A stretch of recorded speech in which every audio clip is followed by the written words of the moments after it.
En todas las mitologías del mundo existe al menos una historia que habla del amor llevado hasta el límite, del dolor que atraviesa el alma humana y de la pregunta eterna, ¿hasta dónde somos capaces de llegar por alguien a quien amamos?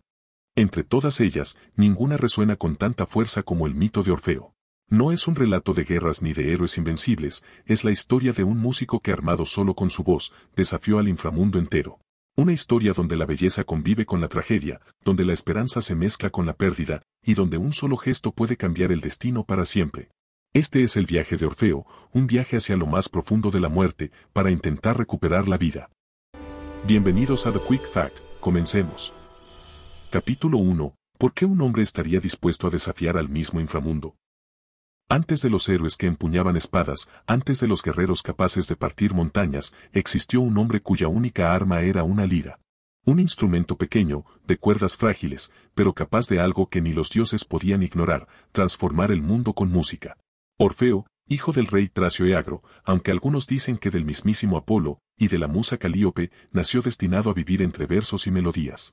Desde niño, su música no solo era bella, era imposible.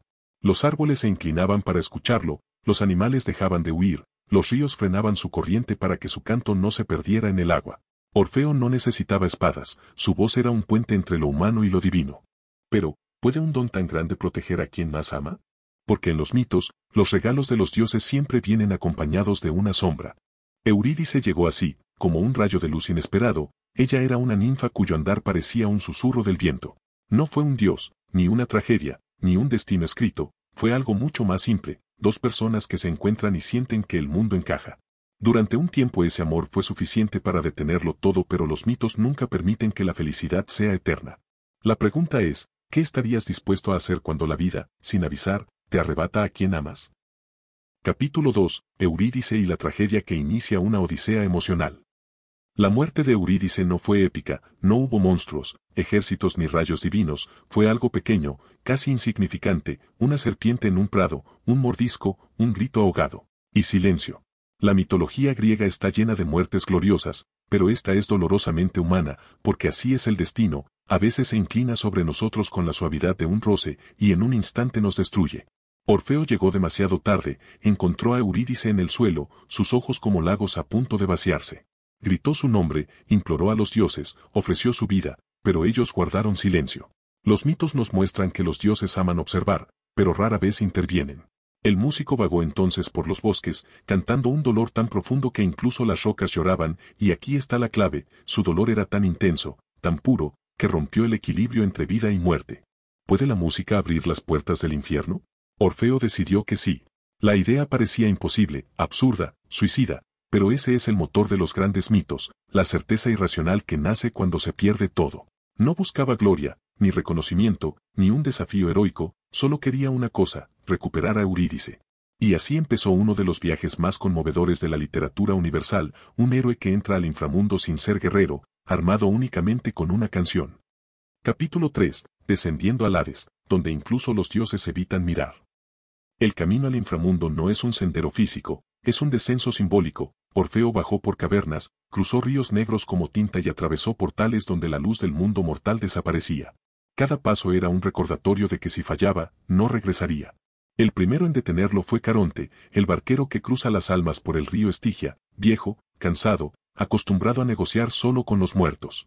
Pero cuando Orfeo tocó su lira, algo ocurrió, el viejo barquero lloró, no lágrimas de emoción, sino de memoria. La música de Orfeo le recordó que, antes de ser un guardián del Hades, había sido un hombre con una vida, con sueños olvidados.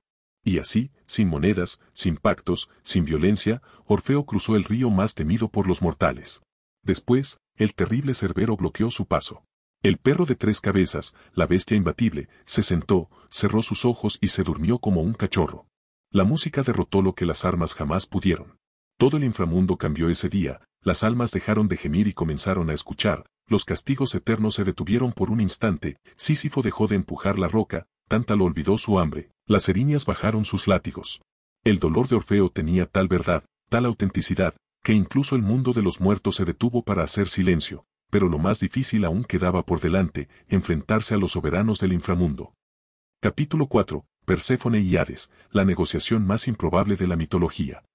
Hades, el dios implacable, y Perséfone, la reina que divide su vida entre el inframundo y la tierra, escucharon cantar a Orfeo, y lo que oyeron no fue una súplica, sino un espejo.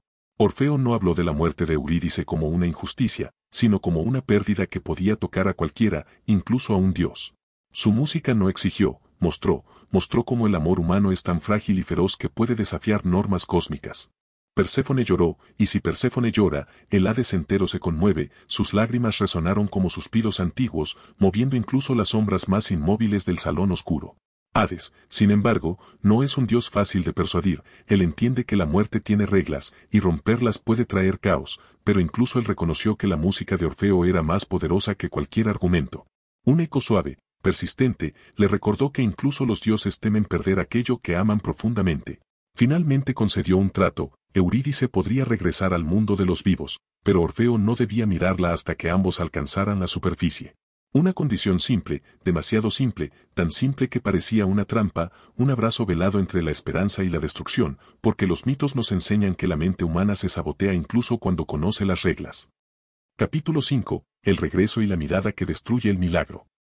Orfeo comenzó el ascenso, Eurídice lo seguía, él no podía verla, no podía escucharla, no podía sentirla, solo podía confiar, y confiar, cuando has perdido a alguien, es casi imposible. El silencio fue su verdadero enemigo, un silencio denso, palpitante, que crecía entre los dos como una criatura hambrienta. Cada paso se volvía más pesado, cada duda más intensa. ¿Qué tal si no venía detrás? ¿Qué tal si Hades lo engañó? ¿Qué tal si no había nada más que una sombra siguiéndolo? La incertidumbre reptaba por su espalda, helada, recordándole cada fracaso que temía repetir. El mundo mortal estaba a pocos metros, solo tenía que esperar unos segundos más, pero el corazón humano es débil, y en ese límite, donde la esperanza duele tanto como el miedo, todo se vuelve frágil. Orfeo se volvió, y Eurídice, apenas formada, medio viva, medio sombra, desapareció como humo, un susurro, una brisa triste, un adiós que ni siquiera llegó a pronunciarse.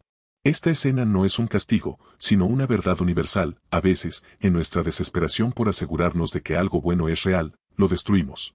Orfeo gritó, intentó bajar de nuevo, suplicó otra oportunidad, pero los dioses no conceden segundas veces, y el precio del error fue definitivo. Capítulo 6. El silencio después de la tragedia. De regreso al mundo, Orfeo ya no fue el mismo, no tocó su lira por mucho tiempo. Cuando lo hizo, la música ya no movía montañas ni calmaba bestias, era un canto vacío, quebrado, como un eco sin origen, una melodía rota que parecía pedir perdón al aire que la sostenía. La muerte de Eurídice por segunda vez lo destrozó de una forma más profunda que la primera, no solo perdió a quien amaba, perdió también la posibilidad de salvarla, y esa es la herida que más sangra, la de la culpa. Con el tiempo, Orfeo se retiró de todo, algunos dicen que fundó cultos mistéricos, que habló con los dioses, que enseñó secretos sobre la vida y la muerte. Otros que vivió aislado, caminando sin destino, como un fantasma entre los vivos. Sus pasos eran errantes, guiados apenas por recuerdos que se desvanecían, pero lo que todos coinciden es que su música cambió para siempre. La tragedia se convirtió en arte, el dolor en memoria, y el mito en advertencia, una advertencia suave pero insistente, como una llama tenue que sigue ardiendo pese al viento. Capítulo 7. La muerte de Orfeo y la eternidad del mito. Su final llegó de forma tan brutal como poética, en una de las versiones más difundidas, Orfeo fue atacado por las Ménades, mujeres poseídas por el frenesí de Dioniso. Ellas, incapaces de soportar su rechazo y su tristeza perpetua, lo destrozaron en un arrebato de locura. La furia danzaba en sus ojos, un torbellino salvaje que no entendía compasión, su cabeza y su lira cayeron al río Ebro. Y mientras flotaban, ambas siguieron cantando, la música de Orfeo cruzó el mar, llegó a la isla de Lesbos y finalmente se perdió en el viento. Era un canto tenue, melancólico, como si el mismo río quisiera acunarlo. Los dioses, conmovidos, colocaron su lira entre las estrellas, un gesto silencioso que transformó su tragedia en un faro para los mortales. Porque algunas historias no pueden quedar en la tierra, necesitan un lugar en el cielo. Capítulo 8. ¿Por qué sigue importando Orfeo?